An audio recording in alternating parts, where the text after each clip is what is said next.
Hey, this is Sarah Noel Block, CEO and Head of Marketing Strategy for Tiny Marketing, and this is our weekly show where we give you actionable advice that you can implement today. Get your questions ready because we have Anna Furmanov, startup marketer and podcast host for Modern Startup Marketing, and she's here to teach us all about prioritization. And by the way, when I was watching that intro go through, does anyone notice the talking, like the floating head with the black background? That was a bad phase for me. Hey, Anna. Hey, I didn't notice that, but I love your intro. It's like such a feel-good intro with lots of people smiling, talking. It's great. Good time. It's a good time show. We enjoy each other. But yes, this black background, I can't watch it and not think of myself as a floating head. Maybe that's one you want to edit out. Who knows? That might be one I cut. Or it's a good one to keep. Well, it is funny. I mean, I'm just floating. Well, can you tell us all about yourself? Introduce yourself to the audience. Sure. So Anna Furmanov, and I am the founder of Furmanov Marketing Consulting, also podcast host for Modern Startup Marketing. My head is filled with three things, startups, marketing, and my kids for the most part. And so I work with startups. I come from startup world. Tech startups, and I used to head up marketing there. And then I switched over January 2020, and now I'm helping consult startups, typically seed funded, Series A, Series B, with their marketing strategy, everything from like what I will be talking about here, prioritizing your marketing strategy, building that foundation, voice the customer research, to website, messaging, positioning, content, all of the above. So yeah, glad to be here. I'm happy to have you. I did not realize that when we first started talking, that was when you were at your very beginning stages, and you have grown so much. And I didn't realize that I was seeing it from the very beginning. Your brand has just blown up over the past year. Yeah, that's right. When we were in our little group when the pandemic hit, and we were kind of like, what's happening right now? Let's just get to know each other because we can't really meet a lot of people in person. That's when I met you and learned about you and learned about Chris and just like a bunch of different people. And that was the beginning. Yeah. That's when we were doing our Q&A sessions. It was a lot of fun. That's right. I enjoyed them. Yeah. So, okay, I'm completely ignorant to the VC-funded startup world. Can you tell me how you got started in that? Yeah, I was also completely ignorant at some point. So I, after business school, I went to work at a more well-known brand, Blistex, and spent some time doing more of like brand management there, and realized like I'm looking for something else. There's got to be another side to marketing where very nimble, very quick, kind of like on your feet, more digitally focused. And so I left and went to work at my very first startup and had a great time. Was at a food technology startup for 2.5 years. And that was my first foray where I learned a lot about what the startup marketing world means. And it's very different from when I was a consultant at Accenture working with these like large brands, and suddenly you're at a company that's like 30, 40 people and you're a marketer and you're doing it all. Very different. Oh man, I honestly didn't realize it was like that, but I understand what it's like to be that one marketer that's doing it all. That was how I got my beginning too, the one person marketing department. That's right. And you know how it is. It's like you basically have to, especially in the early stage, plug yourself into everything, operations, not just marketing, right? Like customer success. Yes. And I thought that was a really cool part of like learning the business. What'd you say? Recruiting was added on, customer success. Yes. And you have to understand everything from That's right. copywriting to graphic design to social, everything. That's So right. what would you say the biggest difference is then between working with a startup and a traditional company? I would say that like working at a startup, you just have to be open to trying new things, testing new things, and figuring it out quickly. Like I can't put all companies that are not startups in the same boat, but if they're large enough, you kind of get put into like your place and you focus on, let's say, the email channel and optimization there, Mm-hmm. right? And so that's fine if you want to dig into like the nitty gritty and figure that out and go deep.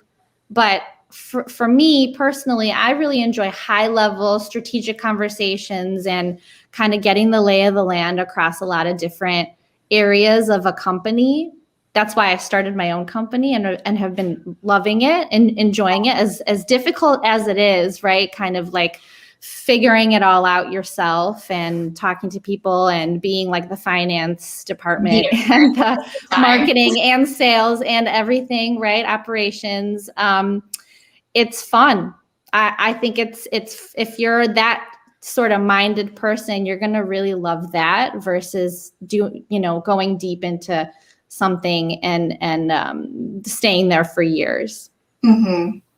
So what do you think the biggest challenges that startups face that no one outside of that world understands?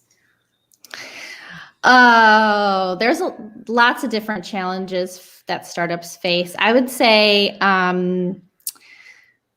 hiring the right people early stage is a big one, especially when they're focused on a lot of different things like sales, revenue, right? Proving out that there's product market fit. So bringing on the right kind of person for whatever department you're growing out, right? So typically the founder wants to bring on someone, maybe there's co-founders and they want to bring someone on to help with like the operations of the business, and that business operations person might be tackling some of the sales, and then they might want to bring on like a marketing person, and that marketing person needs to be high level strategic, but also do the tactical, especially in the beginning. So I think and then you want to do this quickly. So it's a challenge, I think, to bring on the right people. And then you bring on like your first salesperson, and it's hard to find. It might be a great person that sold stuff really well at the last company they were at, but maybe like for whatever reason, it's not the right fit for this particular startup. So I think hiring the right people early stage and moving quickly is tough. That makes sense in the name startup, that there really are starting from scratch, from hiring to everything else. So when they're starting from scratch with marketing, what's the first thing that you implement or that you suggest they do? Yeah, that's what the conversation was originally about, right? So typically in the very beginning with marketing, what I like to do is come in and sort of inspect like what's going on here. Like, how does your house look? And it's the foundation, and it's very important to like clean up the house, make sure you have a strong foundation. The foundation is filled with things like what's your why, your mission. Are the employees on board with it? Do they understand it? Like, what is your product or service? Who are you for? Really understanding that part, doing voice of the customer research, creating buyer personas, and then understanding like how do you get that problem solved for the customer? What's the result that customer is looking for? Because really they're buying into not your product, but like the result that you will deliver for them. So that's really important to remember. So that's all part of the foundation. Like I said, like the why, what, who, how, result, benefits to the buyer, pricing, competition, all that stuff, like having a really good grasp. And only then do you move on to your like, okay, so now you have your channels, your owned channels, your brand, your assets. Like now you're creating your beautiful spaces within your house. You've got your website, typically. You've got your social media company pages. You've got your podcast, your virtual events, your sales materials, like all the stuff Email that you want list. to. What'd you say? Email list. Email, like, yes, everything that you own, and you want to make sure that you're creating these beautiful spaces. Now that you have your foundation, create these beautiful spaces within your house before you share all of that, right? Because a lot of people that they think, okay, we're ready. We've got a product. We're ready to share it with the world, but they haven't actually cleaned up their house and created those beautiful spaces yet to like have something to share. So then it's time for the awareness part. So that's number 3, right? Mm-hmm.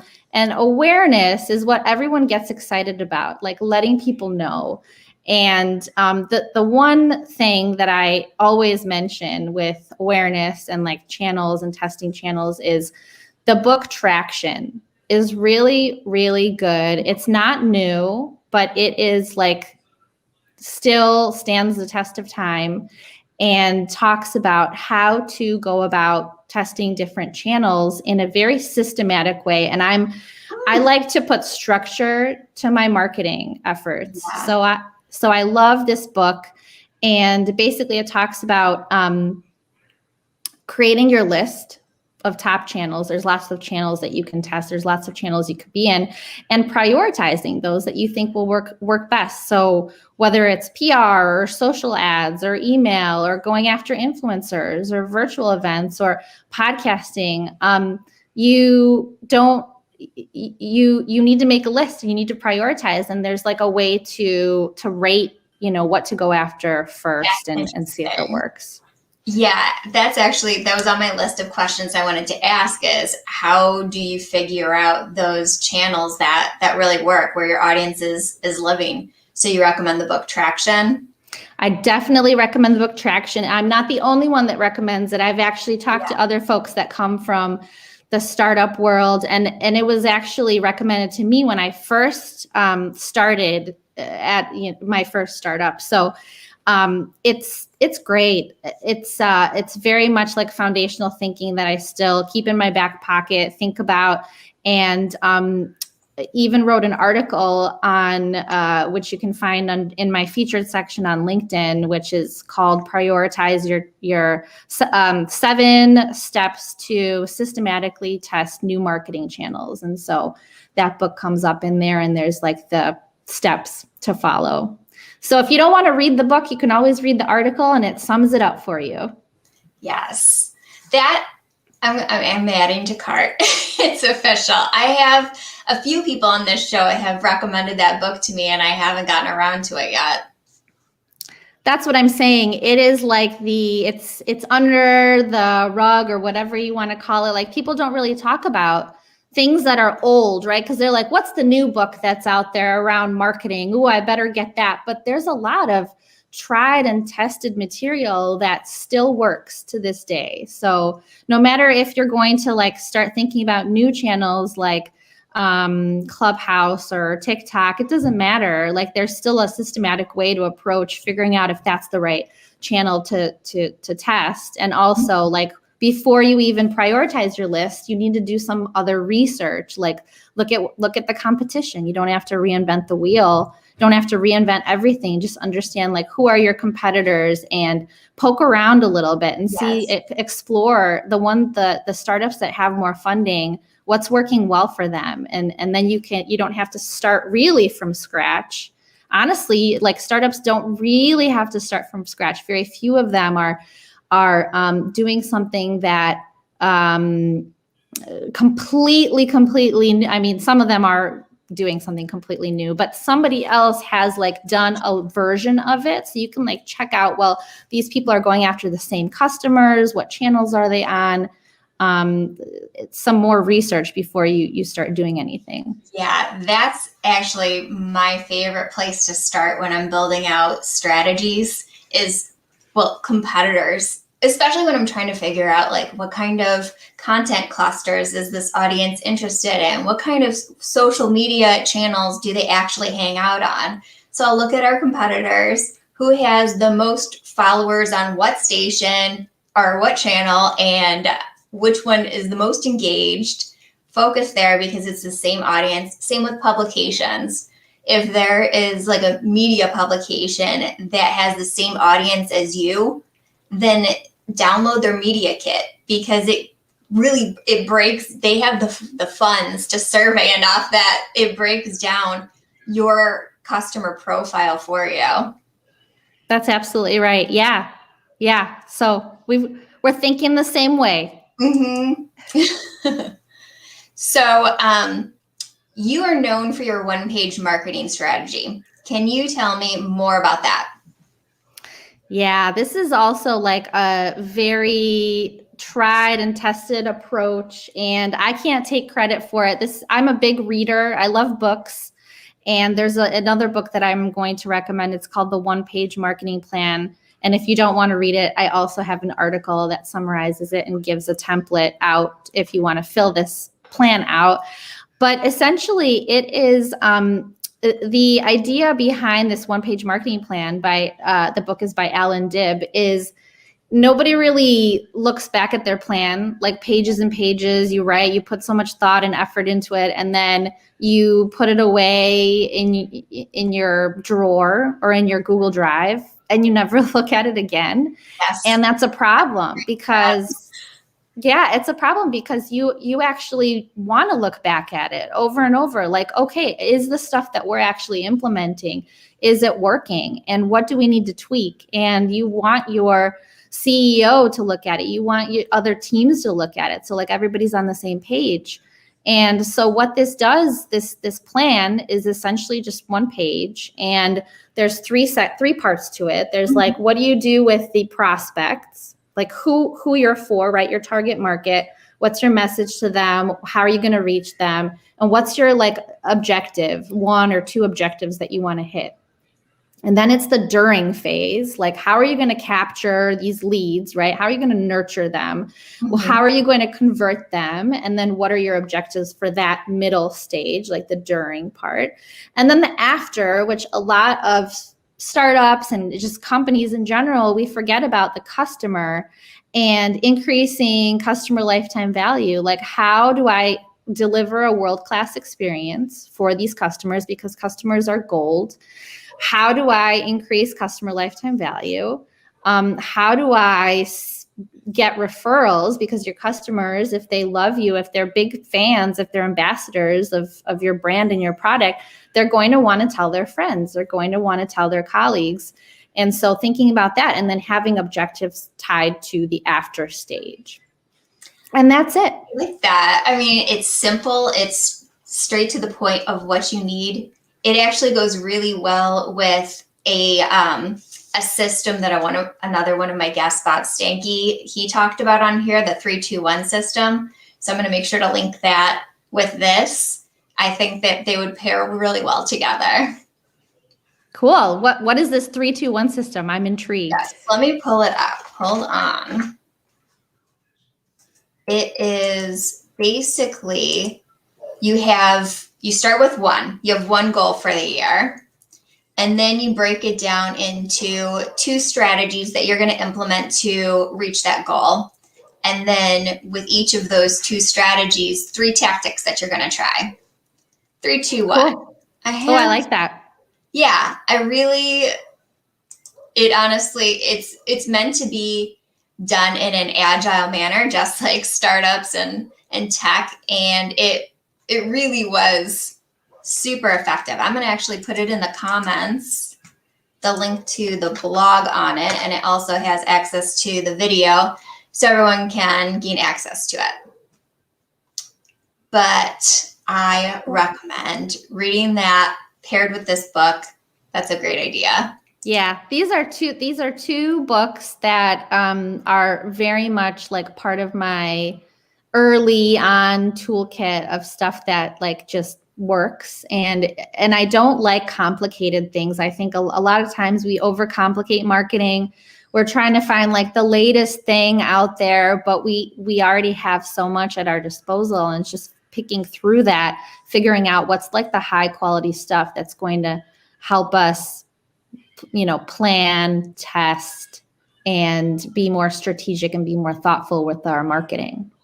Yeah. And it's really about being consistent and yourself, like authentic to your message the entire time. I feel like if you have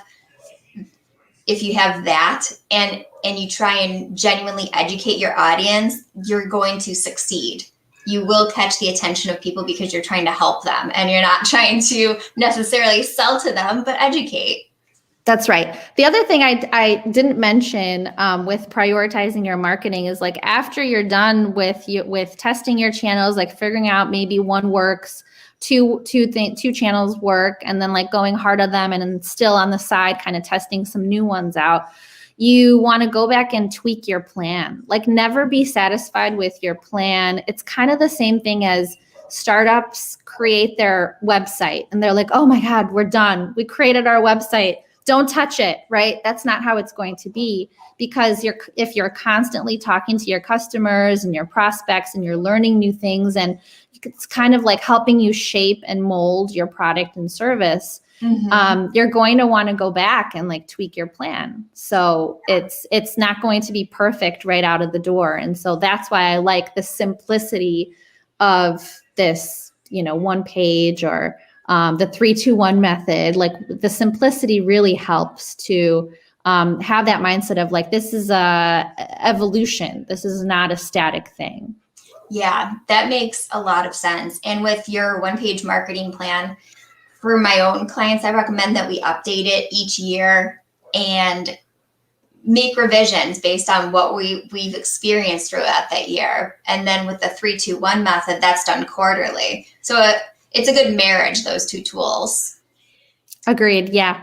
Is there anything else that you want to tell the audience before we hop off?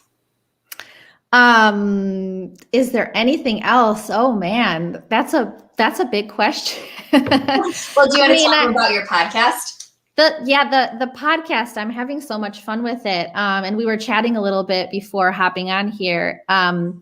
It is really just me talking to startup founders and marketing leaders at startups about what they're working on. I've always wanted to do it. So this is kind of like a dream come true. And lo and behold, I ask them and they say yes, and they get on. And I've had really awesome guests talk through what's working really well within their startup, what's sort of the challenges they're trying to overcome, learning more about the person, learning more about the teams within the startup. So really diving in and digging deep and learning more. So if you're as much into startups and marketing and also modern marketing methods, right? Like there are companies that are just, there are startups that are just very kind of like exploring different ways and not being afraid to challenge status quo. And so I look for that when I bring on guests, is like these people. I had the VP of marketing from Patreon come on, and she blew me away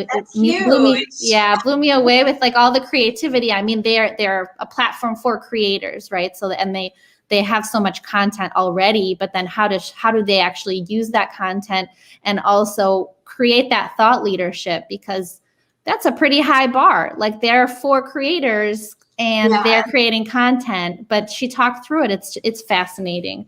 So I hope people jump on, listen in, leave a review, give me some feedback. I'm enjoying the experience so much.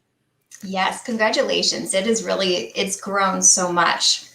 Thank you. Yeah, thanks. I didn't realize. And if you asked me like back in January when I started the business, am I going to start a podcast? I didn't know, but it's one of those things like, I want to explore this. Let's test it out. And it's actually pretty cool. And the test showed yes. Continue. Yeah, that's right. Yeah, month over month, listeners growing. That's what I look for, as well as like the small data of people saying this is really cool. Yeah, that's amazing. Well, thank you for coming on today. Thank you for having me, Sarah. It's so good to see you. It's been quite the journey. And I'm excited to hear about your business and because you help small teams, small marketing teams power up their marketing. So I'm really glad to be connected to you. Thanks for doing this. Thank you. I'll talk to you soon. Bye. Bye. Thank you, everyone, for joining us today. As a reminder, I work with small B2Bs with no marketing department as a virtual marketing director and run everything for them for a flat fee. If that sounds like the thing for you, you can go to sarahnoelblock.com/contact right there. And if you enjoyed this show, you'll want to do a couple of things. Sign up for our newsletter, where you get first notice about our shows, jam-packed weekly newsletters, and more actionable tips. Go to sarahnoelblock.com/newsletter, which is also in the description. Next week, I'm off, but in April, I'll be teaching you how to build out an entire quarter of a content calendar, all in less than an hour. I'm excited to have it. Bring your questions, and I'll see you then. Thank you.